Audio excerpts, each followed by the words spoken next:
Custom Broker Special Professional Licensure Examination held on June 6 and 7, 2025, released on July 3, 2025.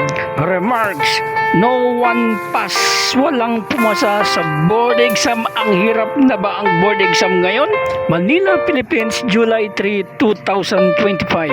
Republic of the Philippines Professional Regulation Commission, June 2025. The Professional Regulation Commission or PRC announced that no one passed the Custom Broker Special Professional Licensure Examination given by the Board for custom brokers in Jeddah, Kingdom of Saudi Arabia and Sameria, Kuwait in June 2025. Kaya naman pala walang pumasa, dalawa lang ata ang nag-take ng exam. Successful examinee and performance of school. Ano-anong mga skulahan ba ito na nag-performance of school? Number 1, Lyceum. 1 failed, SPA 0%. And number 2, Philippine Maritime Institute of Quezon City.